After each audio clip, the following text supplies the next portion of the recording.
முகத்தனை இந்தின் இளம்பரை போலும் எயிற்றனை நந்தி மகன்தனை ஞான கொழுந்த விழாவில் முதற்கண் வந்திருக்கக்கூடிய அனைவருக்கும் மாலை வணக்கங்களை தெரிவித்துக் கொள்கின்றோம். நம்மளுடைய இந்து சனாதன தர்மத்தினிலே நாம் என்ன செய்து கொண்டிருக்கிறோம் என்பதே தெரியவில்லை. எதை நோக்கி சென்று கொண்டிருக்கிறோம் என்பதும் புரியவில்லை.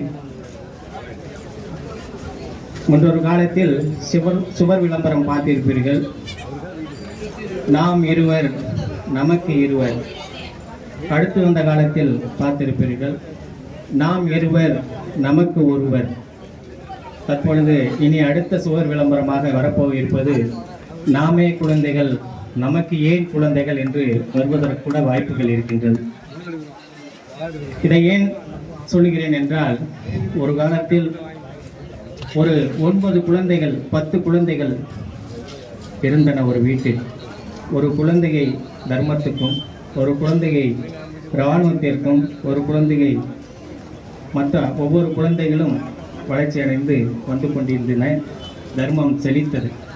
ஆனால் இன்றோ குழந்தைகளின் எண்ணிக்கை ரொம்ப மிக குறைவாக இருக்கின்றது. காரணம், முதியோர் இல்லங்கள் பெறுவதற்கு வழிவகுத்து கொண்டிருக்கின்றன. 4-5 குழந்தைகள் இருக்கிற காலத்திலே முதியோர் இல்லங்கள் குறைவு. ஏனென்றால் ஒரு மகன் இல்லை என்றால் இன்னொரு மகன் தன்னுடைய தாய் தந்தையை பார்த்து கொண்டிருக்கின்றான். ஆனால் இப்பொழுது அந்த குழந்தைகளுடைய எண்ணிக்கை குறைவாக இருப்பதனால் நம்ம குடும்பத்தையே பார்க்கறதுக்கு முடியல. இதில் வேற இவங்களையா, சரி அதான் வச்சிருக்காங்களே முதியோர் இல்லம், சேர்த்து விட்டுருவோம், அவங்களுக்கு என்ன பணம் தானே, பணம் கொடுத்து விட்டுருவோம். அன்பு எங்கேயோ போயிடுச்சு, அதிகாரம் எங்கேயோ போயிடுச்சு, எல்லாம் போயிடுச்சு. அப்போ நம்ம என்ன செய்யணும்?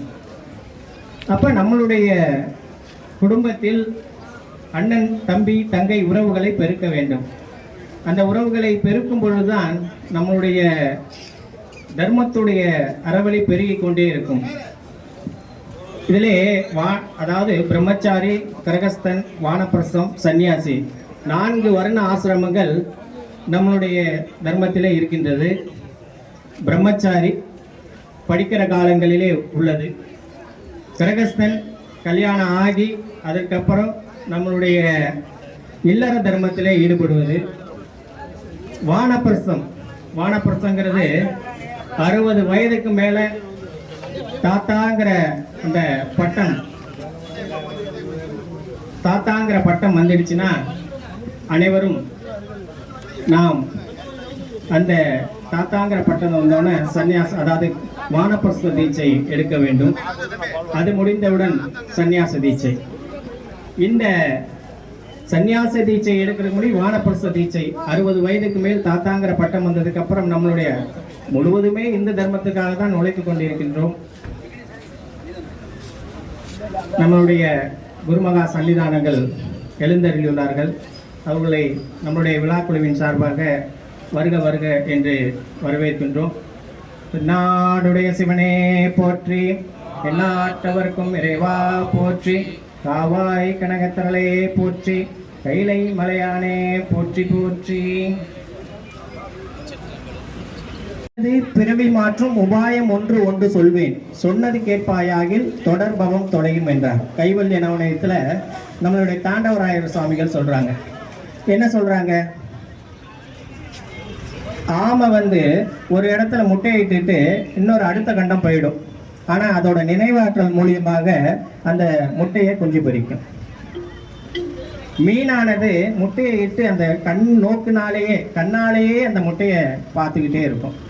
அது குஞ்சு பொரிச்சிடும். பறவை என்ன செய்யும்னா தன்னோட இறகுனால தடவி அந்த முட்டையை பொரிக்க வைக்கும். அப்ப இந்த 3 விதமான தீட்சைகள் பெறப்படுகிறது. ஒரு குருவானவர் தன்னுடைய சீடருக்கு இந்த 3 முறையிலே தீட்சையை வழங்கப்படுகின்றார். நம்மளுடைய விழாக்காரர்களை பாதம் தொட்டு வருக வருக என அன்போடு வரவேற்கின்றோம். பெருமான்கள் வீதி உலா வருவதும், அந்த வாகனங்களிலே வருவதும், வெளியிலே இருக்கக்கூடிய அனைத்து மக்களுக்கும் அந்த நேத்திர தீட்சையான கண்ணாலே மக்களுடைய தீட்சை கொடுத்து அதை பார்க்கின்ற பொழுது கண்ணாலேயே அவர்களுக்கு தீட்சை கொடுத்து அவர்களுடைய பிறவி துன்பங்களை போக்கக்கூடியது. அதுபோலதான் நம்மளுடைய விநாயகர் சதுர்த்தி ஊர்வலத்திலே அத்தனை விநாயகர் பெருமானும் எழுந்தருளி நம்மளுடைய ஒவ்வொரு உலகத்தில் உள்ள ஒவ்வொரு உயிர்களினுடைய பாவங்களையும் துன்பங்களையும் போக்குவதற்காகவே இந்த விழாக்கள் ஊர்வலங்கள் எல்லாம் நடத்தப்படுகின்றன என்று சொல்லி இந்த அளவிலே நிறைவு செய்கின்றோம். அறிவோம். வணக்கம். திருவாரூர் நகர ஒன்றிய சார்பாக 35ஆம் ஆண்டு நடைபெற்றுக் கொண்டிருக்கும் விநாயகர் ஊர்வலத்தில் கலந்து கொண்டுள்ள மிகவும் சென்சிட்டிவான இடம் அப்படின்னு பார்க்க போனால் திருவாரூர் தான். காரணம் என்னன்னு நம்ம சொல்லணும் தேவையில்லை, உங்களுக்கே தெரியும். ஏன் திருவாரூர் மட்டும் இந்த எழுச்சியான இந்து மக்களுக்காக உள்ள இந்த ஊர்வலமானது மிகவும் சென்சிட்டிவாக கருதப்படுகிறது என்பதுக்கு காரணம் என்னன்னு நம்ம சொல்லணும் தேவையில்லை, உங்களுக்கே தெரியும். அனைத்து அரசியல்வாதிகளுக்கும் மிக முக்கியமான ஊரான திருவாரூர் நகரம். இங்கு பல கட்டுப்பாடுகளுடன் பல வருடங்களாக பல விஷயங்கள் இருந்தாலும் மிகவும் எழுச்சியான முறையில் இந்த ஊர்வலமானது நடைபெற்றுக் கொண்டுள்ளது. நரையூர் முக்கன் அரசு மகள் அத்திமுகத்தான் இன்று ஞானசம்பந்த பெருமானால் போற்றப்படுகின்ற இந்த விநாயகர் வழிபாடானது மிக தொன்மையானது. பல்லூழி காலம் தொட்டு விநாயகர் முழுமுதற் கடவுளாகவும் இல்ல விழாவாக இருந்தாலும் சரி, பொது நிகழ்வுகளாக இருந்தாலும் சரி, ஆலய விழாக்களாக இருந்தாலும் சரி, முதன்மை தெய்வமாக விநாயகரை வழிபட்டு இடர்களைந்து இன்னல்கள் களைந்து நமக்கு நல்லனவற்றை அருள வேண்டும் என்ற பிரார்த்தனையோடு விழாக்களை தொடங்குவது சைவ சமய மரபு. வைணவ சமயத்தில் கூட தும்பிக்கை ஆழ்வார் என்ற பெயரில் இந்த விநாயகர் வழிபாடு இருந்து வருகிறது. இந்த ஒன்றிணைந்த பாரதத்தில் தேசிய அளவில் விநாயகர் வழிபாடு முக்கியத்துவமான ஒன்றாகும். எல்லாவற்றிற்கும் மூலகாரனாக விளங்குகின்ற விநாயகர் மிக எளிய முறையில் வழிபடத்தக்கவர். நாம் பசுஞ்சாணத்திலும் அதை வழிபடலாம், மஞ்சள் பிள்ளையாராகவும் பிடித்து வழங்கலாம். நினைத்த நேரத்தில் நினைத்த இடத்தில் நமக்காக எழுந்தருளி அருள் பாலிக்கக்கூடிய வல்லமை பொருந்தியவர் விநாயகர் பெருமான். அத்தகைய விநாயகருக்கு விநாயகர் சதுர்த்தி நாளில் ஊர்கள் தோறும் அந்த விநாயகர் திருவுருவங்களை சமைத்து அவற்றை முறையாக வழிபாடு செய்து விசர்ஜனம் என்று சொல்லப்படுகின்ற நீர்நிலைகளை அவற்றை கரைக்கும் முகமாக இந்த விழா இன்று இங்கு நிகழ்வது பெருமிதத்துக்குரிய ஒரு நல்ல நிகழ்வாகும். இந்து அமைப்புகள் இதை முன்னின்று நடத்துவதால் மட்டுமே இது ஒரு சாரருடைய விழா என்று கருதலாகாது. இது எல்லாருக்கும் பொதுவான ஒரு விழா. எல்லோரும் எல்லா நிலைகளிலும் இந்த விழாவிலே பங்கேற்பது என்பது நமது பாரத தேசம் வலியுறுத்துகின்ற ஒருமைப்பாட்டையும் ஒற்றுமையையும் வலியுறுத்துவதாகத்தான் இந்த விழா நிகழ்வுகள் அமைந்துள்ளன.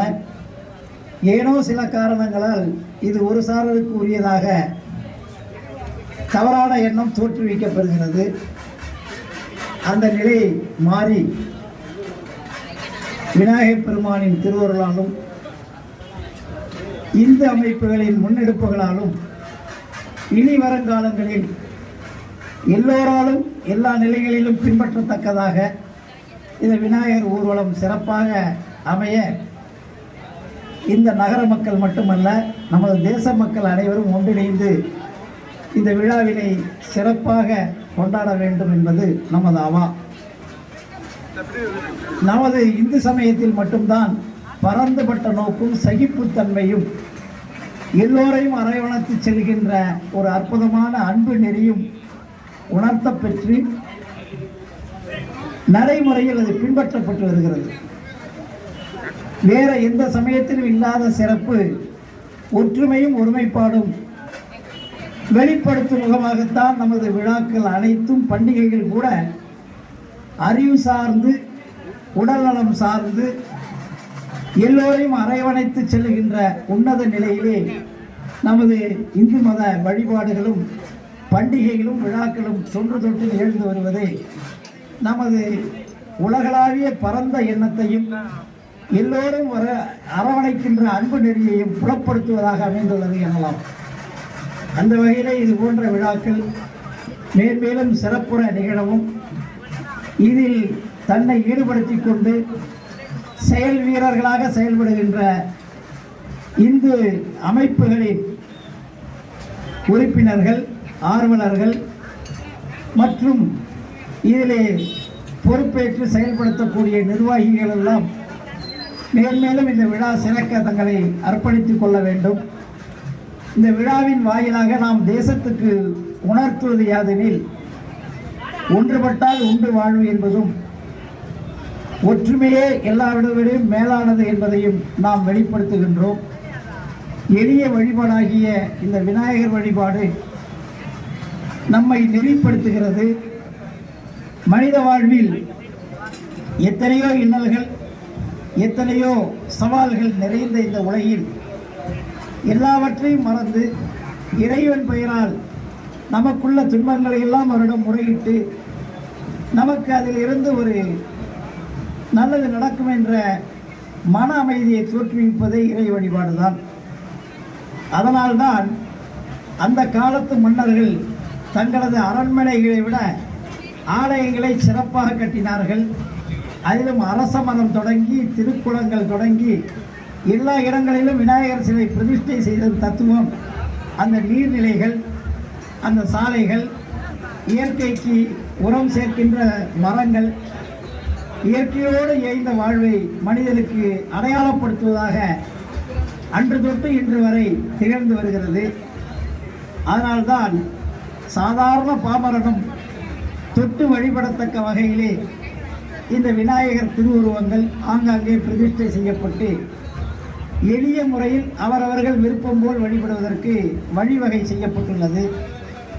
அந்த வகையில் காலம் காலமாக தொன்று தொட்டு நடைபெற்று வருகின்ற வழக்கத்தில் உள்ள இந்த விநாயகர் வழிபாடு மேன்மேலும் சிறந்து விளங்க வேண்டும்.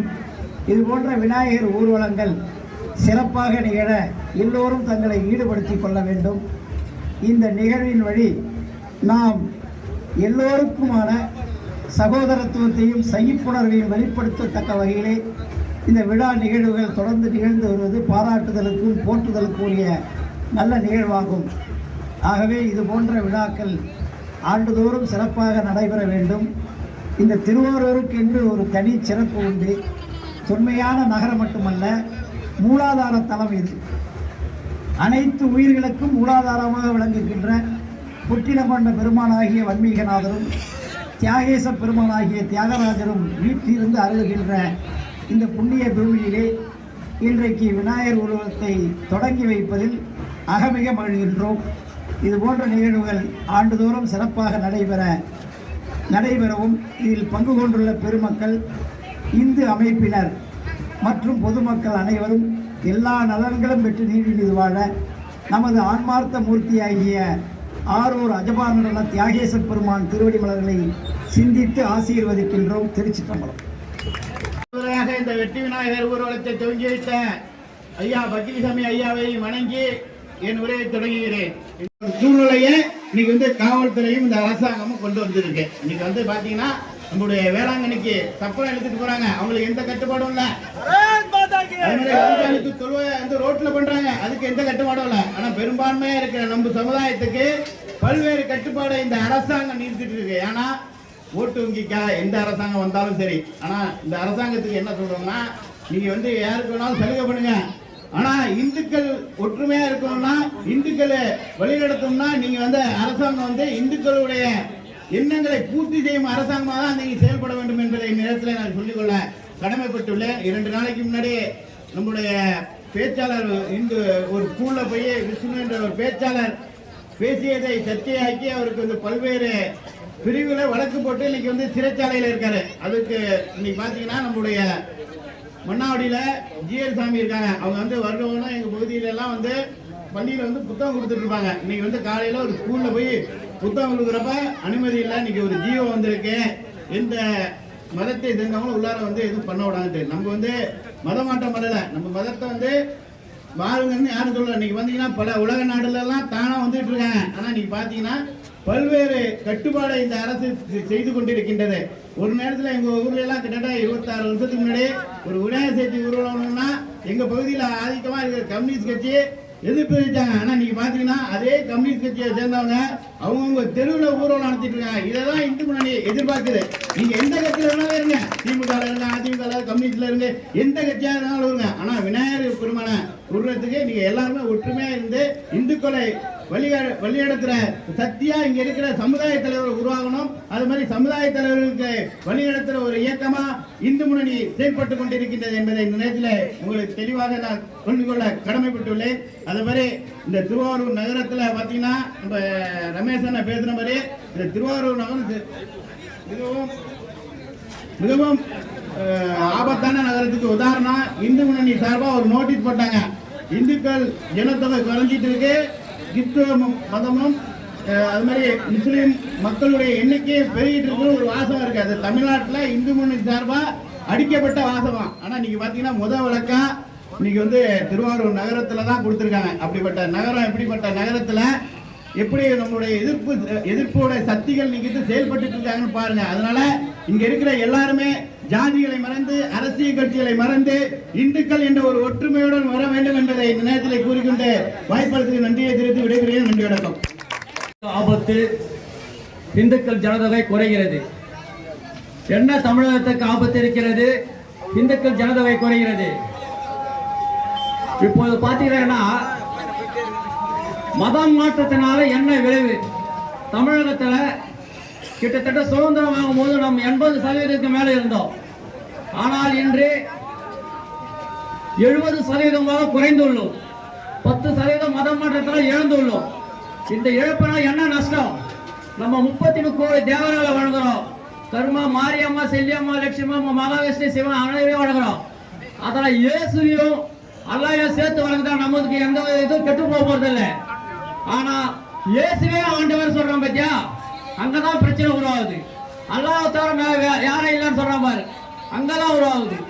நம்ம எம்மதமும் சம்மதம் சொல்றோம், அவன் எம்மதமே சம்மதம் சொல்றான்.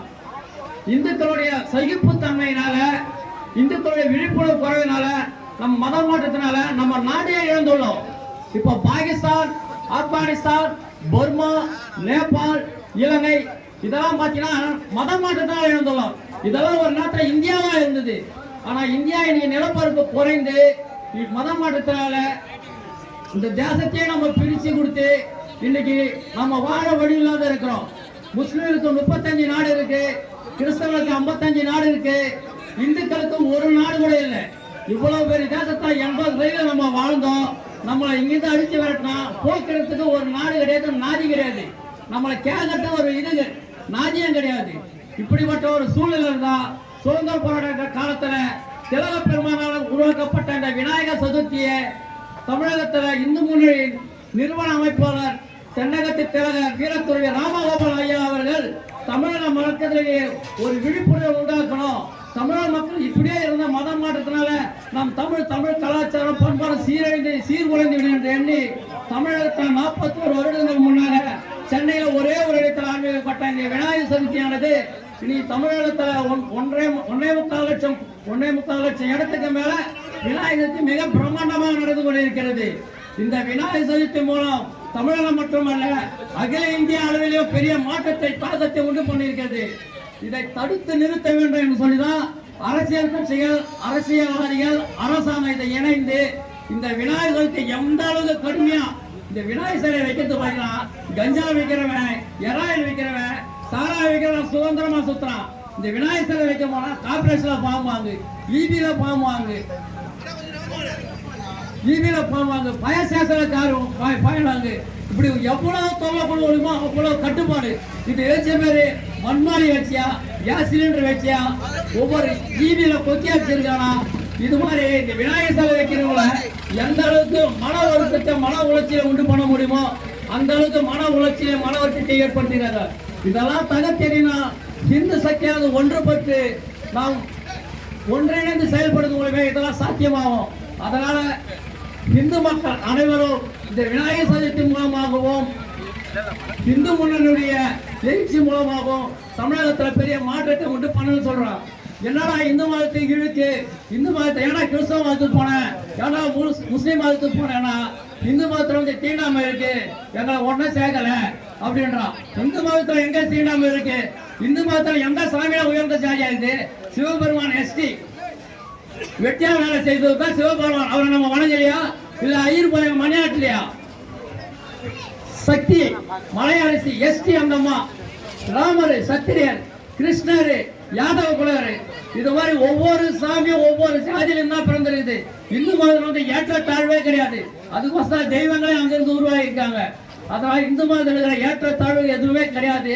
இது ஒரு போலியான ஒரு பிரச்சாரத்தை உண்டு பண்ணி மாற்று மதத்தின அரசியல்வாதிகளும் சிறுபான்மையினரிடம் கையூட்டு வாங்கி கொண்டு சிறுபான்மையினர்களை ஜாடல் அடிச்சு அவங்க அரசியல் ஓட்டு பிச்சை எடுப்பதற்காக இந்துக்களை வஞ்சிப்பதற்காக இந்த தேசத்தை பிரிவுபடுத்தி நாசப்படுத்துறதுக்காகவும் தான் இந்த மாதிரியான பிரிவினைவாதத்தையும் ஜாதியவாதத்தையும் இந்து மதத்தில் விளைவிச்சிருக்காங்க.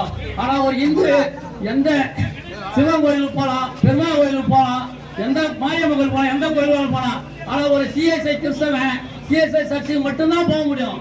அவன் செத்தாலும் அந்த சிஎஸ்ஐ தலையில மட்டும்தான் புதைக்க முடியும். அவனை பெந்தகோஸ்திலையோ இல்ல ஆசி சர்ச்சிலையோ ஆசி கலையிலேயே பதிக்க முடியாது. அதே மாதிரி ஒவ்வொரு முஸ்லீமும் ஷியா இருந்தாலும் சரி, சன்னியா இருந்தாலும் சரி, பட்டாளா இருந்தாலும் சரி, ரப்பியா இருந்தாலும் சரி, அவன் மாற்று ஒரு இது மசூதிக்கு போக முடியாது. ஆனா அவனுக்கு சொல்றதெல்லாம் பார்த்தீங்கன்னா இந்து மதத்தில் ஏற்றத்தாழ்வுது, இந்து மதத்துல வந்து பிரிவினை இருக்குன்னு சொல்லி இந்த அரசியல்வாதிகள மதவாதிகள நம்மளை வந்து பிரிச்சு வச்சிருக்கான். இந்து மதத்துல ஒற்றுமை வேற எந்த மதத்திலுமே கிடையாது. இந்து மதத்துல 1008 சாமி இருக்கு, 1008 புக்கு இருக்கு, 18 புராணங்கள் இருக்கு, கொரோனா போட நூல்கள் இருக்கு, தேவார திருவாசகம் மாதிரி ஒவ்வொரு திருவி புலவர்களுடைய பாடு இருக்கு. ஆனா ஒரே பைபிள் வச்சு 108 சபை வச்சிருக்கான். ஒரே ஒரு குரானை வச்சு 100க்கு மேற்பட்ட பிரிவினை அமைப்புகளை வச்சிருக்கான். இதுல எந்த இதுல இந்து மதம் பிரிஞ்சு போயிருக்கு பாருங்க. நம்ம விட ஒற்றுமை, ஆனா நம்ம விட ஒரு பலவீனம் சொன்ன பாத்தீங்கன்னா நம்மள நாமே தாக்கி இந்து மதத்துல ஒற்றுமையில யாரும் ஒண்ணும் சேர மாட்டான்பா அப்படின்னுவான். அந்த நிலைமையை மாற்றி நம்ம எல்லாம் ஒற்றுமையா தான் இருக்கிறோன்ற ஒரு மனநிலையை உண்டு பண்ணி இந்த விநாயகர் சதுர்த்தி மூலம் தமிழகத்துல மிகப்பெரிய ஒரு மாற்றத்தை மறுமலர்ச்சியை உண்டு பண்ணணும்னு சொல்லி வாய்ப்புக்கு நன்றி.